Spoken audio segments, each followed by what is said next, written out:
Why war is not a solution between India and Pakistan.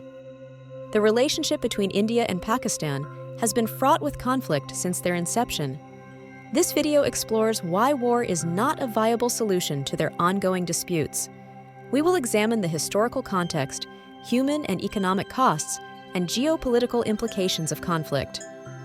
The partition of India in 1947 laid the foundation for enduring conflict.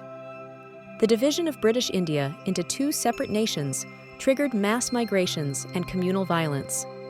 The unresolved status of Kashmir remains the core issue fueling tensions. 4 major Indo-Pakistani wars have been fought in 1947, 1965, 1971, and 1999. Numerous other conflicts, such as those over the Siachen Glacier, have further strained relations. Despite several peace initiatives, lasting resolution has remained elusive. War exacts a devastating human toll on both sides. Soldiers and civilians alike suffer loss of life and grievous injuries. Displacement of populations creates refugees and internally displaced persons. The trauma and psychological impact of war linger for generations. Communities are scarred by violence, loss, and displacement. The long-term effects on mental health are often overlooked. Military spending diverts crucial resources from essential development. Funds that could be used for education, healthcare, and infrastructure are instead allocated to defense. This hinders economic progress and perpetuates poverty. War destroys infrastructure, including roads, bridges, and buildings. This damage disrupts economic activity and requires costly reconstruction.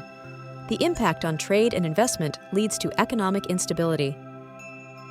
Conflict between India and Pakistan destabilizes the entire region. Neighboring countries are affected by refugee flows and security concerns. International pressure mounts on both nations to de-escalate tensions.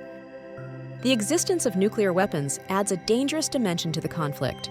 The threat of nuclear escalation looms large, with potentially catastrophic consequences. Responsible stewardship and de-escalation are paramount. War creates conditions conducive to radicalization and extremism. Grievances and instability provide fertile ground for terrorist groups to flourish. Cross-border terrorism further exacerbates tensions and undermines peace efforts. Accusations and counter-accusations of supporting terrorism hinder dialogue. The cycle of violence and mistrust makes reconciliation increasingly difficult. Breaking this cycle requires addressing the root causes of extremism. Sustained dialogue is essential for addressing the core issues. Open communication and negotiation can help bridge divides and build understanding.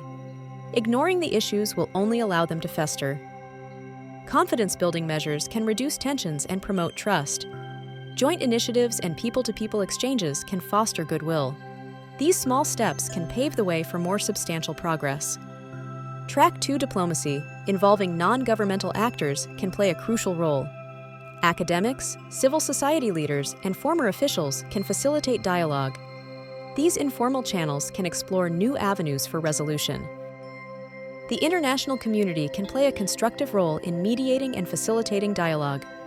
Encouraging negotiation and providing support for peace initiatives is vital. Impartiality and a commitment to peaceful resolution are essential. Promoting regional cooperation can foster economic and social ties. Joint projects in areas such as trade, energy, and water management can build interdependence. Shared interests can create incentives for peace. War is not a solution to the complex issues between India and Pakistan. Peaceful resolution through continued dialogue and cooperation is essential for long-term stability and prosperity. The future of the region depends on it.